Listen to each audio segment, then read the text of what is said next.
जय Malhar news चॅनलच्या सर्व प्रेक्षकांना सपना चौधरीचा नमस्कार। नंदुरबार शहरासह जिल्ह्यात उपप्रादेशिक परिवहन कार्यालयाची घरगुती गॅस सिलेंडरवर चालणाऱ्या रिक्षांवर कारवाई।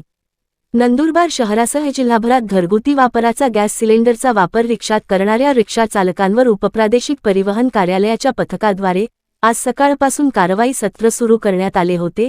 या संदर्भातील माहिती नंदुरबार उपप्रादेशिक परिवहन विभागाचे सहाय्यक परिवहन अधिकारी उत्तम जाधव यांनी दिली आहे। सपना चौधरी, जय मल्हार न्यूज, नंदुरबार। नंदुरबार जिल्ह्यामध्ये संपूर्ण जिल्ह्यामध्ये फक्त 122 रिक्षांनी परमिट घेतलेला आहे।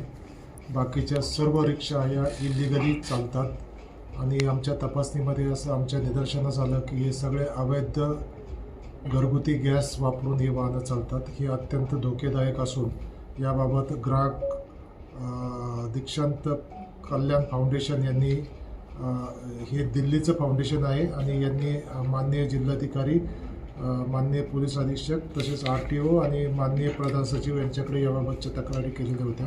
त्या संघाने आम्ही या तपासणी केली असता आम्हाला नंदुरबार जिल्ह्यामध्ये बऱ्याच मोठ्या प्रमाणावर घरगुती गॅस वापरून रिक्षा चालताना दिसून आल्या।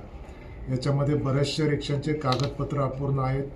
बऱ्याचशा रिक्षा या धुळे, मालेगाव, मीरा भाईंदर, भिवंडी इथनं ज्या रिक्षा स्क्रॅप केलेल्या आहेत त्या रिक्षा परत वेल्डिंग करून परत नंदुरबारमध्ये जिल्ह्यात चालताना आम्हाला मोठ्या प्रमाणावर त्या रिक्षा आढळून आलेल्या आहेत। याच्यामुळं आम्ही माननीय जिल्हाधिकारी महोदय यांच्या आदेशानुसार तसेच माननीय परिवहन आयुक्त यांच्या आदेशानुसार या वाहनांवर आम्ही मोठ्या प्रमाणावर कारवाई केलेली आहे आणि सर्व रिक्षा चालकांना मी याद्वारे विनंती करू इच्छितो की आपल्या वाहनामध्ये घरगुती गॅसचा वापर करू नये। हे विद्यार्थ्यांची वाहतूक करताना अत्यंत धोकेदायक आणि अशा वाहनांचे कोणतेही फिटनेस सर्टिफिकेट न झाल्यामुळे खूप मोठा ॲक्सिडेंट होण्याची शक्यता आहे।